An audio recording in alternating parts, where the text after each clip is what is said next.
ഇന്നും ഒരു മീൻകഥയാണ് കേട്ടോ. ഇവക്കെന്നും ഇതേ ഉള്ളൂന്ന് ചിന്തിക്കല്ലേ.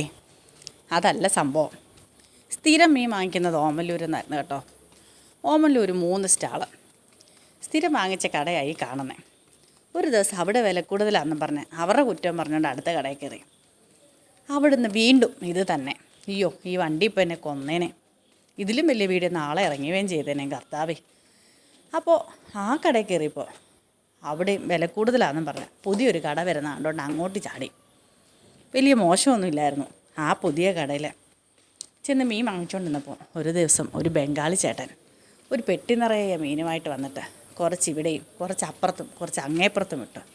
അപ്പോഴാണ് എനിക്ക് സംഭവം മനസ്സിലായി. ഒരു മുതലാളിയുടെ 3 പേരിലുള്ള 3 കട. പിന്നെ പോയതാ ഈ പെട്രോൾ പമ്പിൽ. ഈ അങ്കിൾ ഇന്ന് വരെ ഒന്ന് ചിരിച്ച് ഞാൻ കണ്ടിട്ടില്ല കേട്ടോ. പുള്ളിക്കിനി എന്നോട് എന്തെങ്കിലും കിറവുണ്ടായിട്ടാണോ എന്താണോ എന്തോ എനിക്കറിയില്ല. ഈ ഫ്രണ്ടിലെ ടാങ്ക് കാണുന്നതിൻ്റെ കലിപ്പൊന്ന് വേറെ തന്നെ ആകട്ടോ. ഇതിനകത്ത് പെട്രോൾ അടിക്കുന്നത് ഭയങ്കര ടാസ്ക്കുള്ള പരിപാടിയാണ്. എന്തായാലും അങ്കിളെ, ഇത് ഞാനുണ്ടാക്കിയ വണ്ടിയല്ല കേട്ടോ.